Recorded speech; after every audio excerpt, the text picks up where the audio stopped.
Hi muckers, welcome back to my YouTube channel and welcome back to my favorite thing that I'm doing on my channel right now, which is going through all of your problems and giving you quite possibly either the best advice or the worst advice you could be getting. I'm going to be locking in for the next however long I'm going to be filming for, because I have some emails right here from muckers telling me things that are going on in their life that they need help with, or at least my opinion or take on. Do you like my little Care Bears shirt? Fun fact, when I got Bonnie, my French bulldog, her favorite, I bought her every toy imaginable because she was my first pet I ever had. That was just mine. I bought her every single toy in the entire world. And one day I bought myself a Care Bear because I really love Care Bears. And that, of course, the most expensive Care Bear ever was the one toy she wanted to play with. So obviously I gave her it, and I always get her a Care Bear every single like city that I go to, because they'll always have, for some reason I always find them, like specifically in like New York, and I always get her a different color Care Bear, but they always make me think of Bonnie. So Care Bears are one of my favorite things in the entire world because they automatically, I get associated with Bonnie, and I actually have like 3 Care Bears that I sleep with at night, like on my bed. They just really remind me of her. I love her so much. She's in the other room right now sleeping. Okay, so if you do not know what this is, I kind of explained it at the start. If you want to be involved in this, please, please, please email, because it's the reason I'll be able to continue this series. The email is adammcintyrehelp@gmail.com. It'll be on the screen right now. Send the things that are going on in your life right now, and I will go through and pick some that I want to go through, and I have done that today. So we're going to do it. We are going to start. Which one do I want to start with? There was a pregnancy one. Yeah, I want to start with this. This one says, I hid a pregnancy from my family and friends, and I don't know how to tell them. Now, they have specified that this isn't a bad situation. They're just scared. Okay, this person says, I feel like I should clarify that this isn't a DV situation. I'm not scared he's going to hurt me or the baby. I'm just a dumbass. So I want to read that before I read this. Okay, you can include names. Okay, because you still haven't told him, I'm not going to include your name, but hello, thank you very much. I apologize in advance because this whole situation is very messy. Well, that's what I love. Long story short, I hooked up with one of my best friend's brother. Oh my God. And you're giving me his name. I'm not reading out any names. So this person hooked up with their best friend's brother on his birthday and you got pregnant because of that? Oh my, your best friend is not going to be happy. There's one thing whenever you like have a crush on your like best friend's like sibling or whatever. Oh, you went the other mile and got pregnant. I decided to keep her because I'm somewhat financially stable, and getting rid of the baby would scare me. We literally didn't talk at all after this because we've never gotten along, especially as kids, and I don't know how to tell him. I planned to do it eventually, but I was so fucking scared of his reaction. I kept putting it off until I had her. Oh my God, you've already had her and you haven't told him?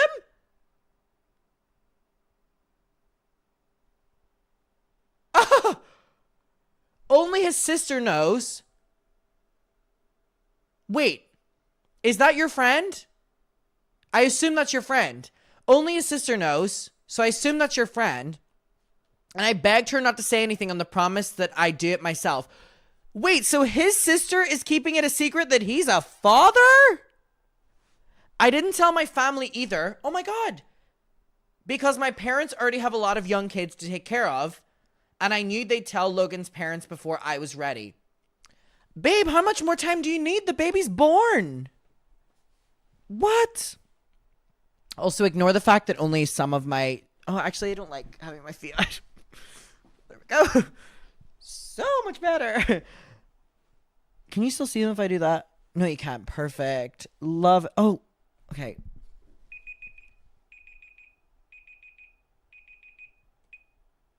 Hello?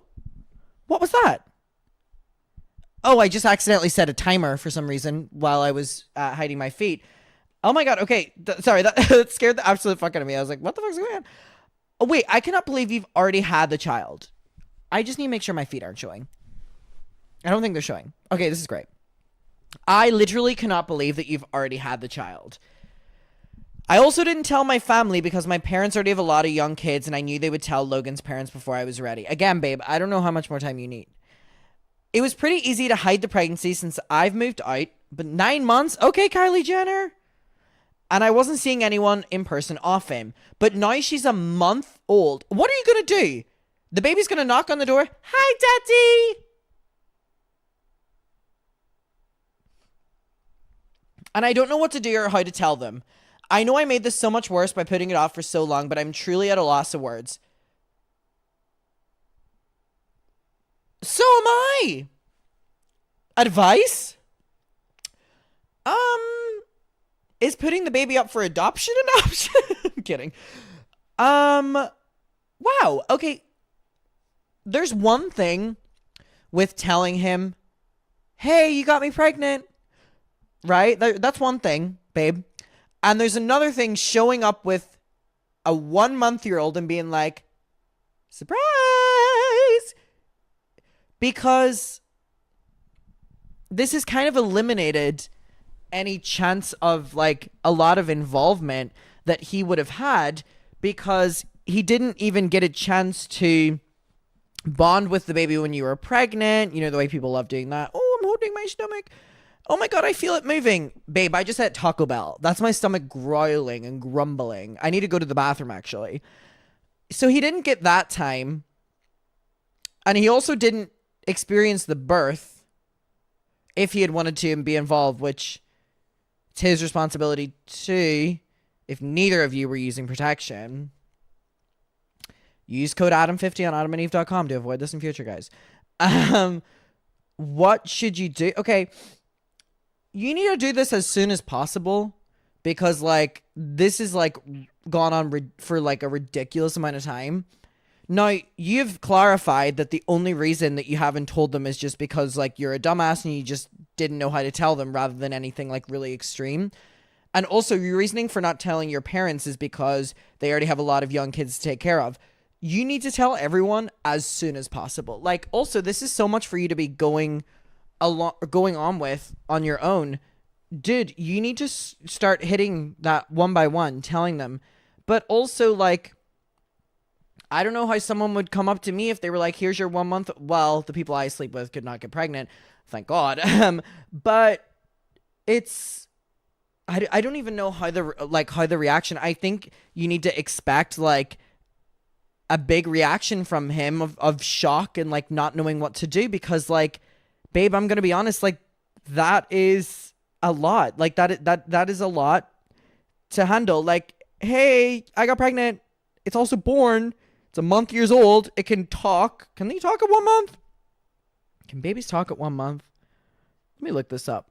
At what age can a baby fly? Oh, like on a plane. I thought it was like, never mind. Baby talk. 12 months. It takes them that long?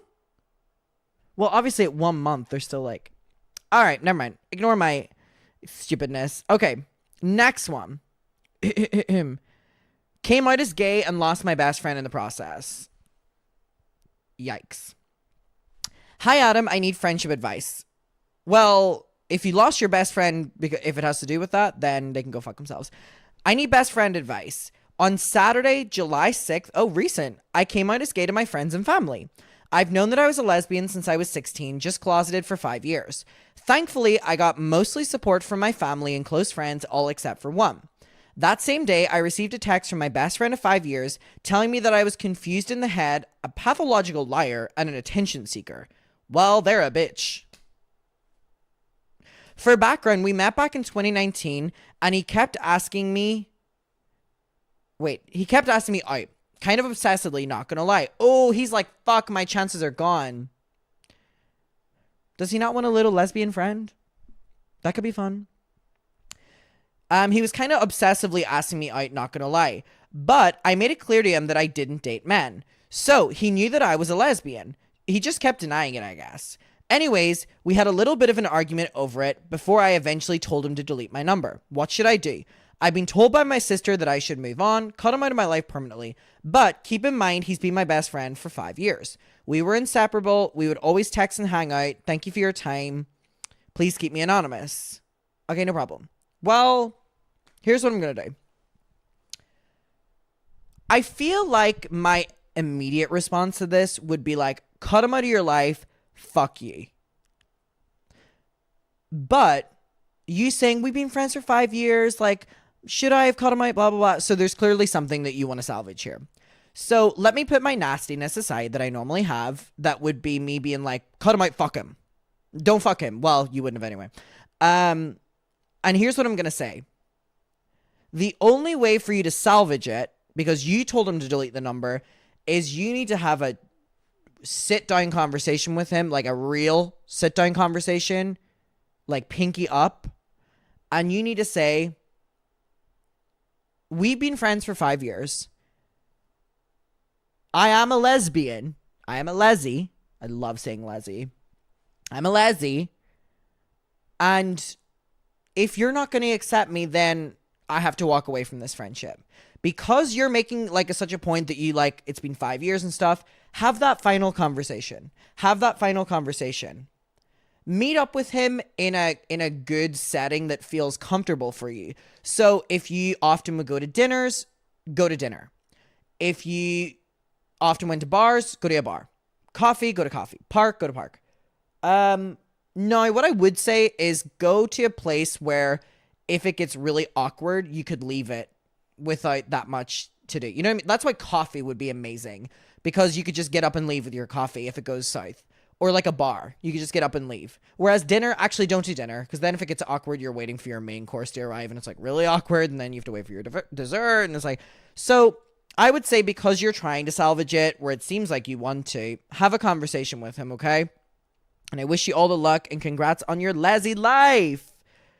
Most of my friends are lesbians. I didn't know that many I actually didn't know that many lesbians until I moved to Brighton. There wasn't that many lesbians in Derry. Well, there is, but like I didn't know any. Well, a few of them I still have my suspicions with. But I mainly just knew gay and bi people. Then I went to Brighton and I got the hardcore lesbians, and I love them. I love them. I love my lesies. Hi to all my lesy muckers out there. Hope you're all doing well. Okay. Major FOMO like 24/7, and I feel like I'm missing the mark. Okay. What do you mean by this? I would not like my name included. No problem, babe. Also, I'm a woman who's 21, if that matters for context. Hey, we're the same age. Anyways, here's the spiel. No matter how much I've tried to ignore this feeling, I have major FOMO about everything recently. Any experience ever. It's to the point that I don't even want to do anything, weirdly. So for a dash of context, recently one of my friends told me info about how they hooked up with a random person at some weird place. Typing it out like that, I can already tell that's a situation I don't jive with and wouldn't want for myself. No judgment to my friend, though. Of course, they can do what they want. Why, though? Do I feel like I'm missing out? That's weird as hell, because I've never been able to stop thinking about it. More context. I haven't done anything sexual before with a person. I don't even want to hook up, though. I'd consider myself on the asexual spectrum and wouldn't F unless it was a really deep into the relationship. I don't even want a relationship either right now, though realistically, I can't make one work at this time. I think a lot boils down to societal expectations and how I feel like I'm not living up to them. I know way too many people around my age who are either married or already fucking like crazy. As a fellow 21-year-old, I absolutely feel you on this. Besides all that, I also feel the same way about my friends who are graduating college and pursuing their careers while I'm still in the process of figuring out my own. That's been a big issue too for me, and I've been feeling like I have already went on, so I'll get to the point. Do you have any advice on how to focus on your own expectations for yourself rather than the projected ones? Or how to stop feeling bad about not living how most people seemingly are doing? Okay. I love that you're the same age as me, because I feel like I can relate to you here. Experiencing FOMO, specifically when you're going through things yourself, is to be expected. Like, you're saying, I think a lot of this boils down to you feel like you're falling behind. And this is something I have felt many times in my life, so I can relate to you on this. I think at a certain stage, I personally have had to realize, like, everything happens for everyone different time periods in their life. And if that sounds like bullshit or wishy-washy or what an easy answer, unfortunately, that is the truth. Like, some people get married when they're 20 and some people get married when they're 40. Some people get married when they're 60. Some people get divorced 5 times in their life. Some people don't get married at all. Like, everyone's life is so different. And if you're going to compare yourself to so many people's lives, then you're also going to hold yourself back from experiencing anything because you're going to be living vicariously through them. That can also turn into an obsession as well if you're so focused on what other people are doing. And it would then actually be you that's holding yourself back from doing anything in life because you're so focused on other people experiencing things that you're holding yourself back from experiencing things because you're so focused on other people. I've been there, but it's something you need to get out of because it's so unproductive in terms of saying you don't know where you're at in life. You don't know what you want to study or whatever. And like other people are deep in their careers. You're 21 years old. Most people nowadays only really start getting into their careers in their 30s. So hold your horses. Stop pressuring yourself. You have to realize how young 21 is. I think as well, we're so used to as a society now growing up like my generation, like the 20s to 25s, that we're much older than what we are. But I do also have to really reiterate to myself that I am 21 years old and you're 21 years old. And that is very young. I think we're so focused on like people who are younger than us in general. Like I talk to my friends here in their 30s and they talk about their 20s. And then my friends here in their 20s are talking about their teenage years. And I'm like, everyone always thinks that they used to be so young instead of focusing on the age they are now. Now, here's the thing. You talked about your friends hooking up and like you feel jealous of it, but like you don't want a relationship or you don't even want to have sex right now. Honestly, I think a lot of this boils down to just when other people are experiencing things that eventually you may want to experience, but you're not experiencing them now, you can kind of harbor an obsession towards the way that they're living their life and wishing it was you, even though you're saying, you know, you think you might be asexual. You know, there's still a part of you here very clearly that's saying, are you missing out on things? Like you're always questioning it. Be patient with yourself. Take time for yourself. Stop focusing so much on what other people are doing. I understand the FOMO point. It's something I still struggle with to this day. But again, until you get so much out of other people's business, you're not going to have anything going on in yours. So I'm sending you so much love. I relate that we're on the same age. I've gone through very similar things, but let me tell you, it does get better. It really does. Okay. Needing some advice. Ooh, very ambiguous. So I need some advice on whether or not I should send a letter or contact my mother. Ooh. For some context, I have not spoken to her nor seen her since I was 16. I'm now 29. So basically 4 years have gone by. She kicked me out during COVID after she eavesdropped on a conversation I was having with a therapist at the time. She was angry that I was expressing my disconnect and discontent with living with her and how I felt she didn't care about me. Now, this is a conversation you're having with a therapist. She should have already been respecting the fact that you're having this conversation with a therapist. I had recently come out as transgender to her and did not feel like she supported or loved me, as I stopped being the person that she always forced me to be. After she kicked me out, I moved in with my stepmother. Dad lived out of province. It really put me in a bad place, though. I fell into substance abuse issues, almost failed all of high school, continued in a really toxic relationship, and lost all my friends. All of these things were not a direct result of being kicked out, but most of them were due to my mental state of the situation that it was put in. I felt a lot of resentment to her, even though I made it through all that and have an amazing life now. I'm still hurt. First of all, huge congratulations on getting yourself out of that place.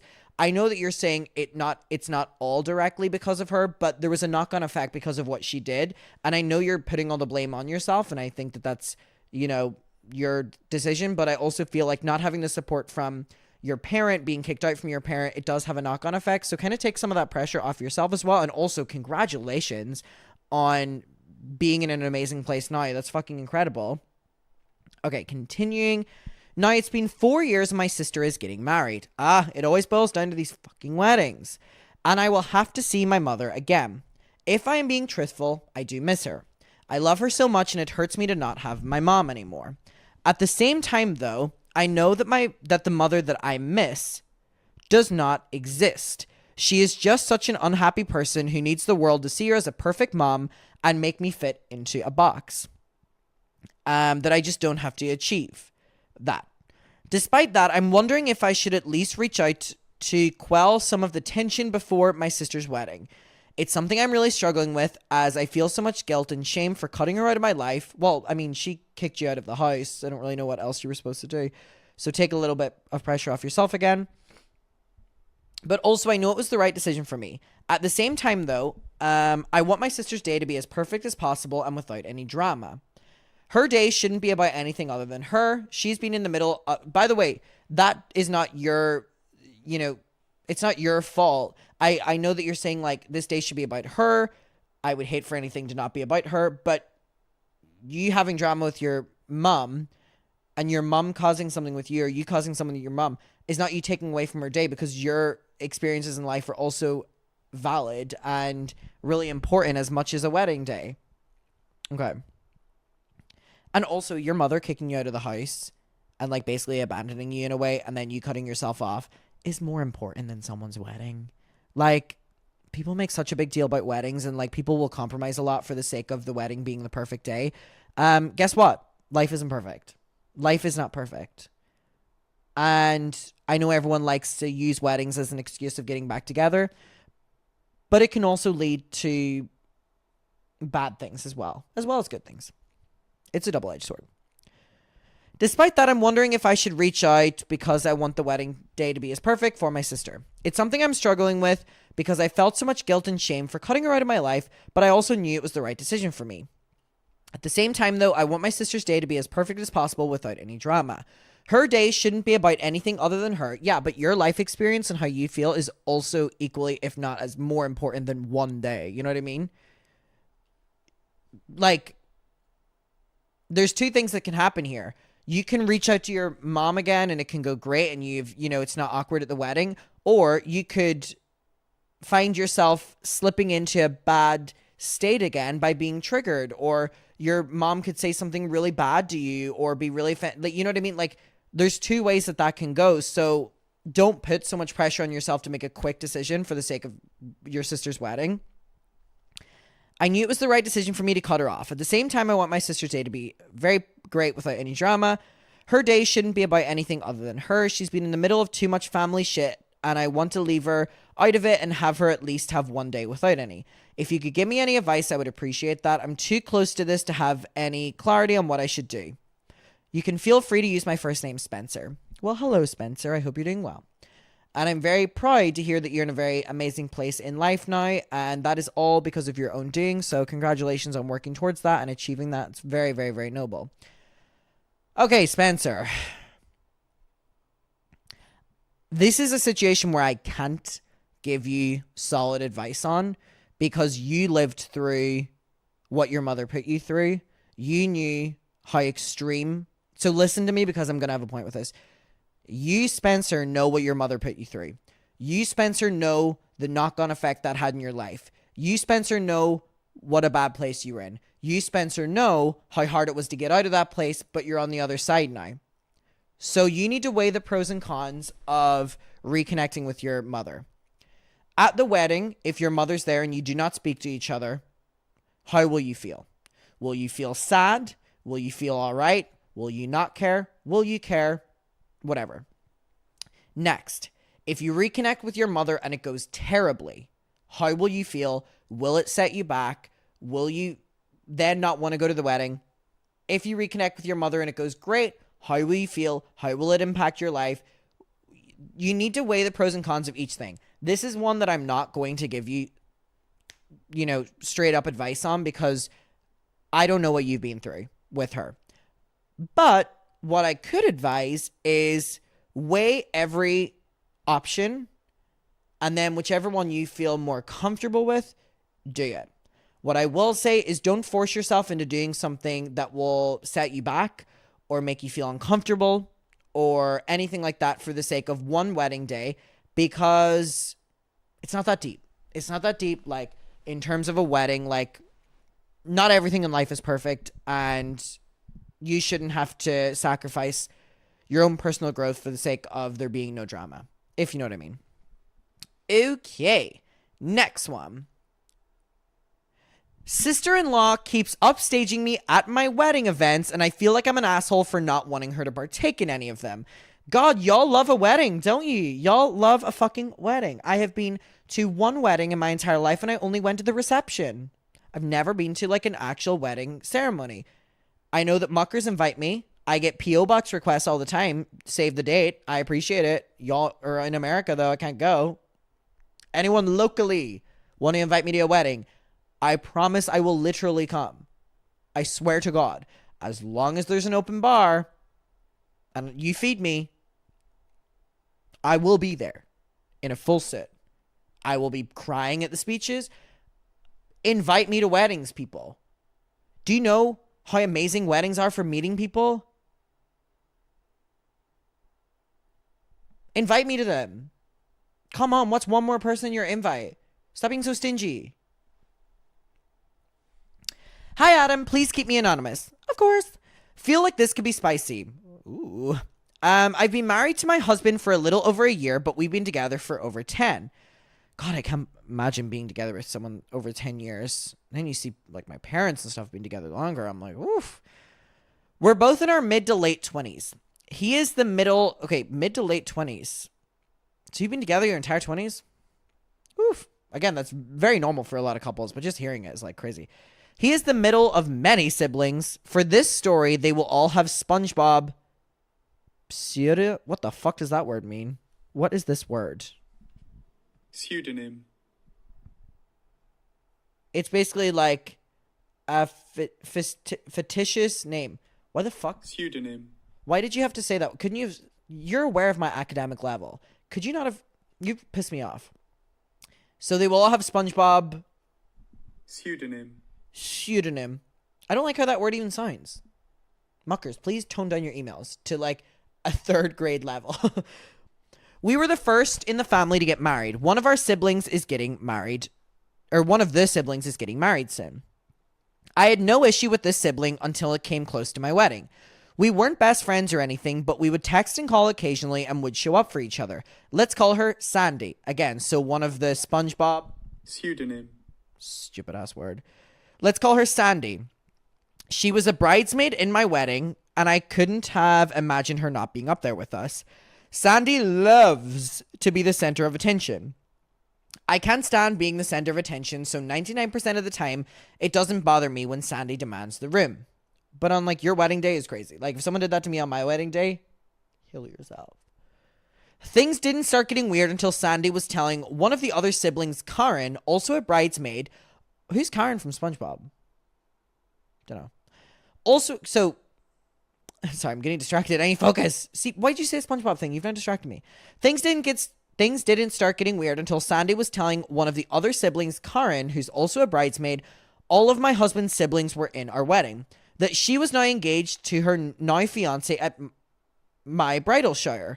I told Sandy congratulations at my shower and kind of just waved it off as Sandy lives far away and does not get to see Karen often. And there probably wasn't a good time to say anything not in earshot of me. I quickly moved on and didn't give it much thought. My husband did kind of side-eye it, though. When I said it didn't bother me, he dropped it. Then Sandy pulled a similar stunt.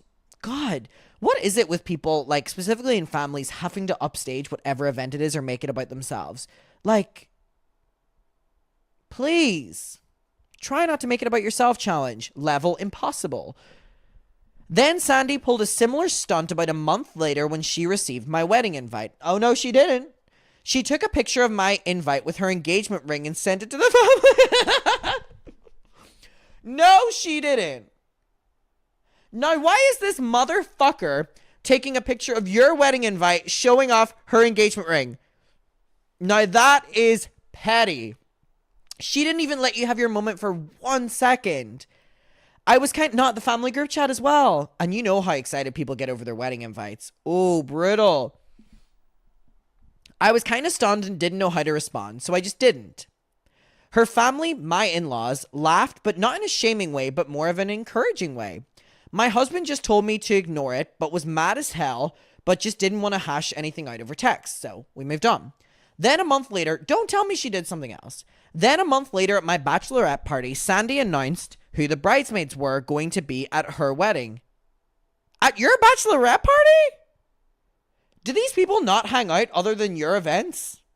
It seems they need to go to coffee and stuff. And I was not one of the 12 announced. Oh no. At your bachelorette party, she's announcing her bridesmaids and you're not even one of them? Oh, this woman is evil. She is out to ruin you. She is out to ruin you. Steal your thunder. For reference, I had 6. I also helped her over the phone with scouting a venue location for her wedding and gave her some advice that she asked for. I didn't really want to do this, but I figured it was the right thing to do. I felt so used. Also, the girlfriend of one of the siblings, Patrick, was also included as a bridesmaid. I was pretty hurt, but I didn't want it to sour the weekend, which is your bachelorette weekend, by the way. She's just killed your vibe because everyone else is fucking invited. So I kept it to myself. A seeming pattern here is that she'll do things to piss you off and you have to keep them in, so we need her out of your life. She must be so jealous of you or be threatened by you in some way to constantly have to one-up you. You have a big wedding, or you have a big life event. She has an even bigger one. I don't like that. I don't like that. I don't like that. So I kept it to myself. Keep in mind her siblings were there, so they were super excited. But I was pretty upset over the weekend, and it's still hard for me to talk about.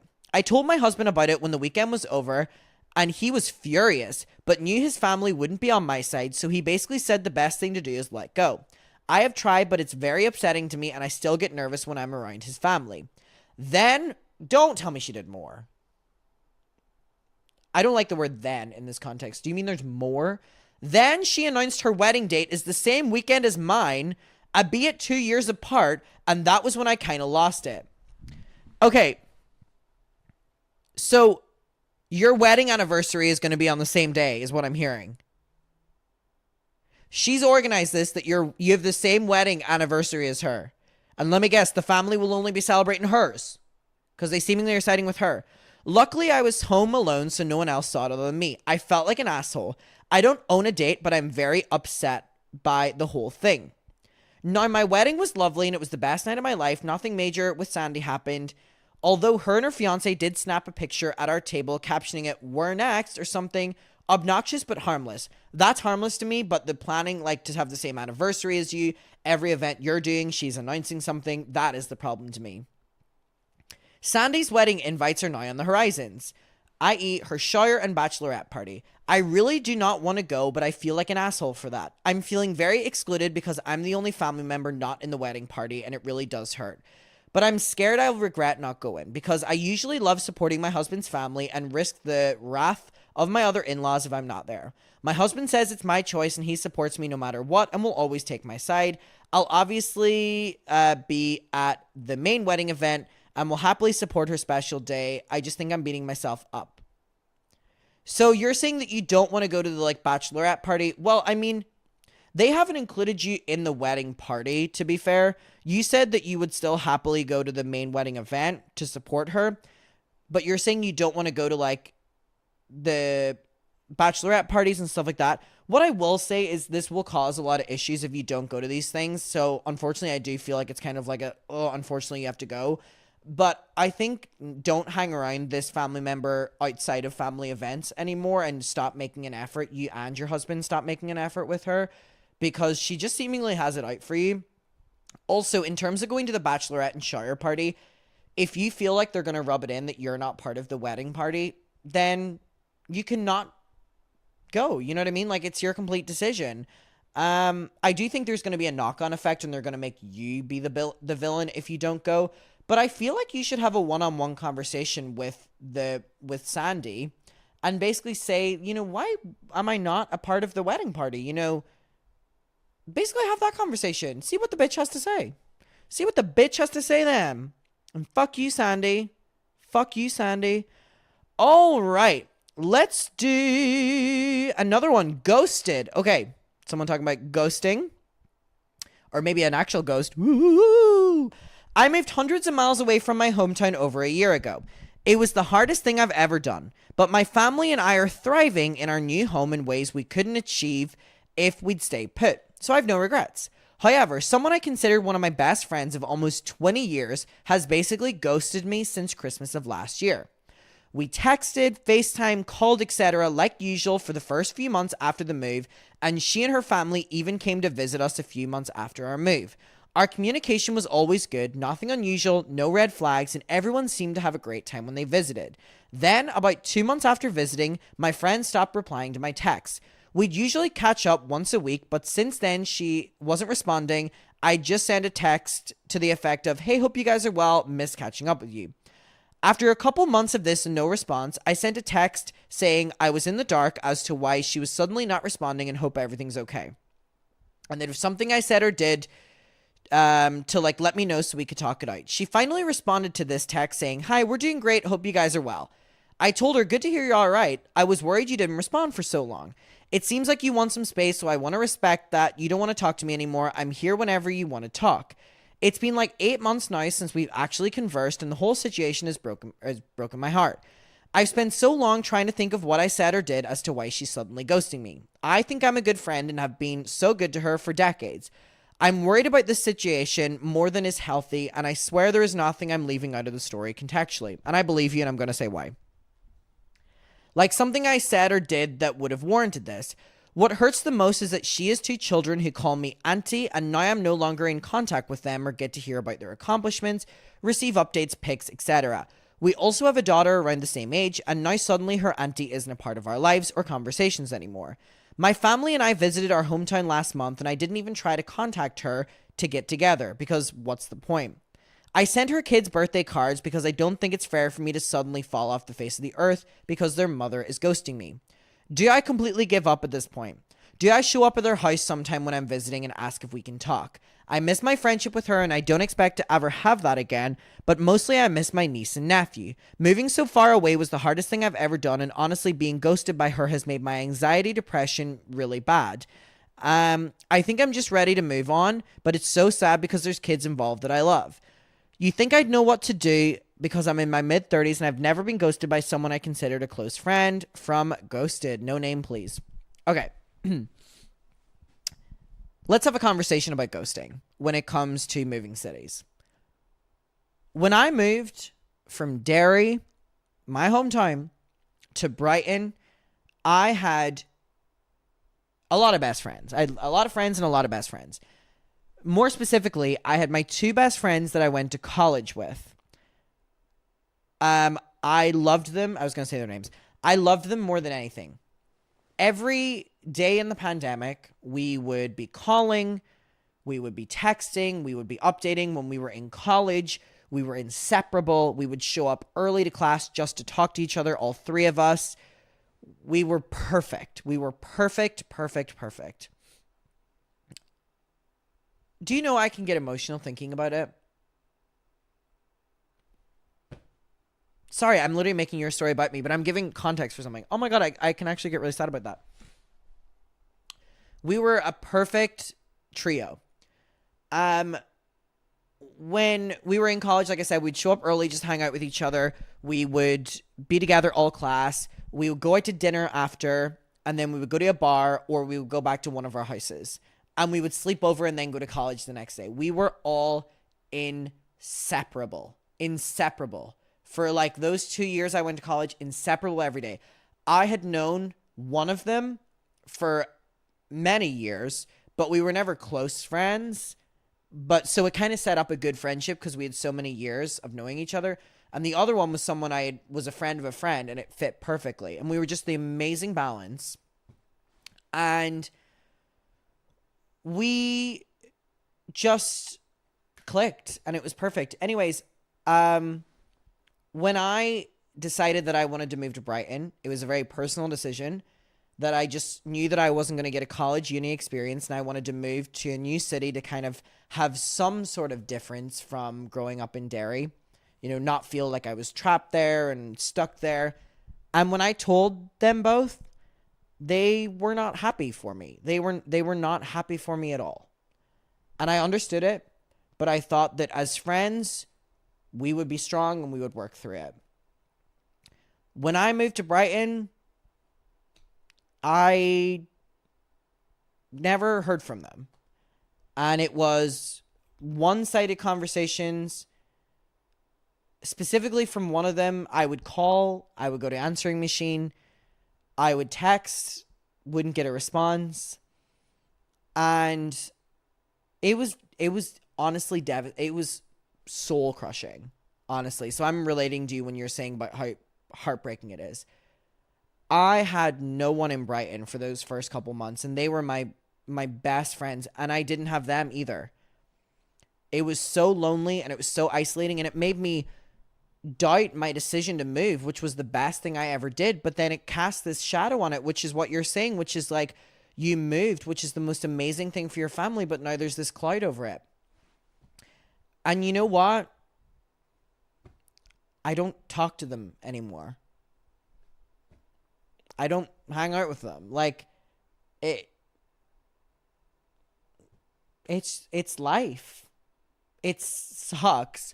It sucks. It really sucks. It's life. When you move cities from your best friends, you're changing everything about your friendship.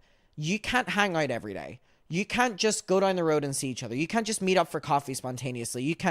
You're experiencing your own lives very separate. You're experiencing big new life changes. They're experiencing life changes. And you're not able to update each other at the magnitude you once were, nor does it seem worth it because you're so far away. So then you experience so much together, and then so much without each other that it just seems like natural to drift. And it's an unfortunate, suckish part of growing up. And you're still growing up when you're in your 30s, by the way. And let me tell you, it happens even when you think you have the strongest friendships ever. I lived in Brighton for 3 years, and then I moved to Manchester for a couple months. I tried it out, didn't work. Do you know I was even starting to lose some of my friends that I had for like 2 or 3 years? They started to fizzle me out as well. Now I'm best friends with them all again now. But it really does show you that if you're in a different place than people and you're experiencing things at different magnitude, your friendship changes. It does. And that's not to say you can't have a long distance friendship or you can't whatever, because if you want to make the effort, you can make the effort. I've had people in my life when I've moved that have made the effort, but it's different. It's different. You see them going out, you see them meeting new people, you see them experiencing new things, and it's like you're not doing it together anymore. And there's only so much texting or FaceTiming or can update each other. I understand the thing about the kids, but I don't think there's anything you can do. You're saying, should I show up at their house? No. They're not making any effort with you. This is something you need to let go of. And that's heartbreaking, but eventually you will find something similar in wherever you're living now.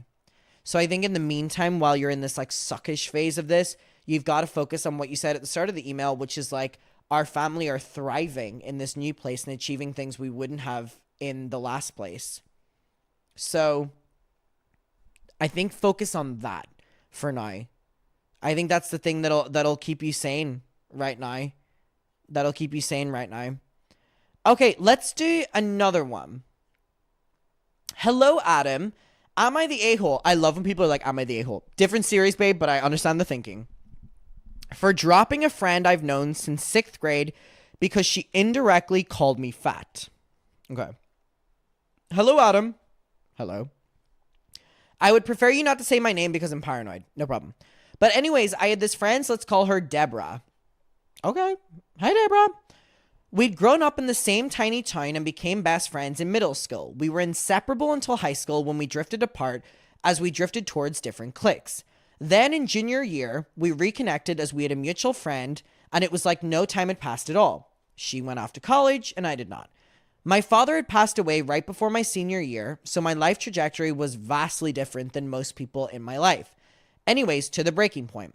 She came to my house where I live with my boyfriend. She really wanted to get drunk together as I hadn't been able to drink for over a year as it made me really anxious. I wanted to try as I was 20 at the time and wanted to feel like a young adult, who could still have a good time like all the other kids. Anyways, we started drinking and we both were to the point where we were trauma dumping with each other. And all of a sudden, she begins this rant of how she would rather kill herself and die than be 200 pounds or more. What a really weird thing to say.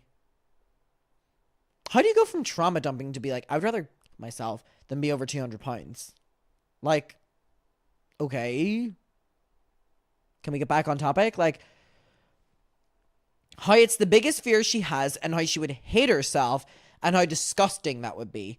I am and have always been the bigger friend in my friend group, so hearing this come out of her mouth was my biggest fear come to life. It's really weird for her to say. After she finally stopped, I was like, girl, I'm definitely 200 pounds or more. And she got this look on her face like I had told her an asteroid was about to crash into Earth. She grabs me by my shoulders and shakes me and is like telling me, you're lying. That's not true. There's no way. And is like, where's the scale? Let's get the scales out. I thought you were going to be, she was going to shake you and be like, no, I don't mean it. Why is she like, let's get the scales out? She's now in disbelief that you're over 200 pounds and wants you to weigh yourself in front of her after her being like, making, what? And I'm like, what? Girl, no. She then went on a little rant about how awful that would be if she weighed that much. I'm going to cut to the chase and say, yes, this friend does not need to be in your life. It really dampened my mood, of course, and I didn't feel like drinking anymore. Also, really shitty of her to do this in general, but on that night we were drinking for the first time and like trying to have a good night. Like, fuck you, bitch. I stayed up with her the rest of the night, which was 6 a.m. because she didn't want to sleep. Girl, like, I'm like, fuck off and go home. And anyways, I drive her home the next day and she doesn't mention it at all. And I go back and forth with what I should say, anything, but I ended up deciding that it's eating at me too much. So I do, sorry, the use of words there, like, it's eating at me too much. Like, please. Spare the jokes. I know that's not a joke, but I'm like, you couldn't have chosen another word there. Like, you couldn't have chosen another word there. So I do, and she does say, like, I'm sorry, and I didn't mean to hurt your feelings. But after that, she gets really distant with me and starts making excuses why she can't hang out and is talking to me less. And my snapping point with her hanging out was she had basically talked so much shit about and was saying how awful of a friend she is. And so I sent her this long-ass message about how that hurt my feelings really bad. And I just unadded her on anything. It's been a year now and I really do miss her. I don't know if I'd be stupid to even try to make a friendship like that work. There are other things within the friendship, blah, blah, blah, blah, blah. I love your content. Thank you. You do not need this person in your life. You don't need this person in your life. I don't know what else to say to you. You do not need this person in your life. You've already cut them off. You might miss them, but again, you're going to think back on the good times, and I'm sure you're thinking back on times when you used to be friends, like years ago, rather than the time of the drinking. You're focusing on nostalgia. We romanticize things as time goes past. A lot of that has to do with people. There's people that I fucking despise in my life. I start looking back on my time periods being friends with them whenever I was back in Derry and stuff, like when we would go on nights out. I romanticize the concept a little bit, and I'm like, wait, I actually hate this bitch. So you're romanticizing it. Do not let this person back in your life.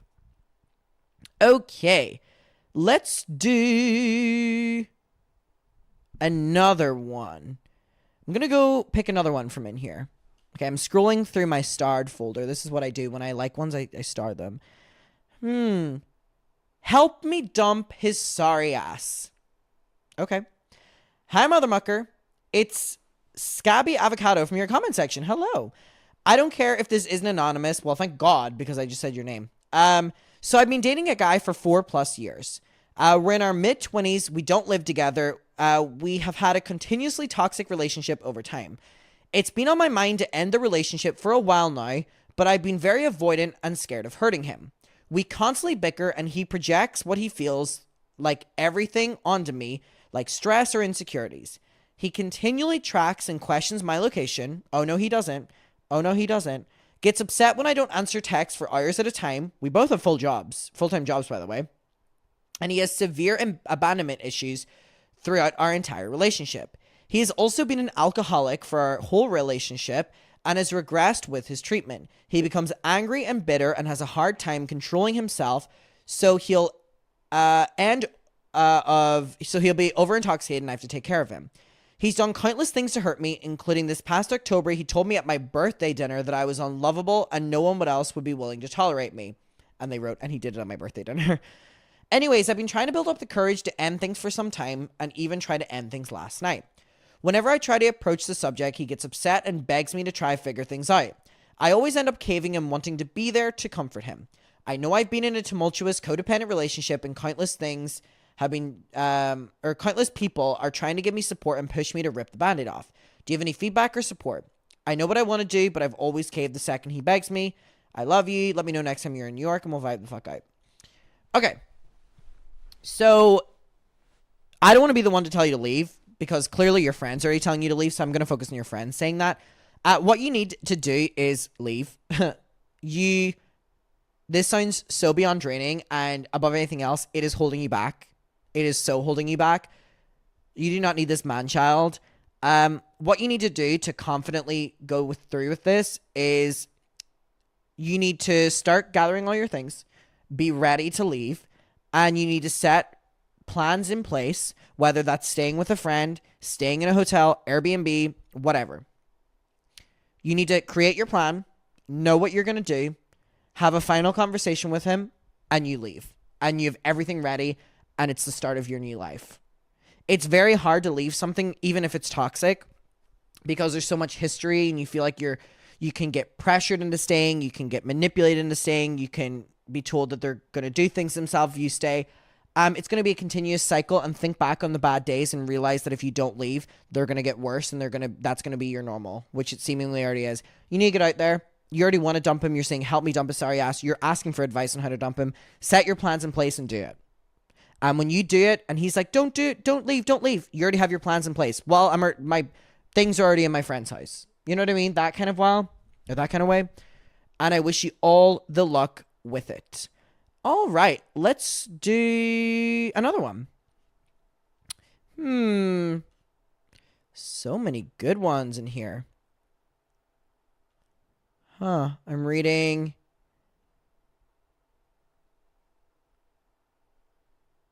Okay. An almost 30-year-old dumpster fire. I need help. I'm here to give it to you. Hi, Adam. My name is Sarah, and you can say my name. Hi, Sarah. I'm about to turn 30 on the 29th. Oh my God, next week. Happy early birthday. And I'm stuck in a massive rut. I've been working on a book for over 10 years, and I haven't been able to bring myself to get an editor or work on getting self-published. The reason being is it's poetry, and I'm worried it's not going to speak to people or be considered good.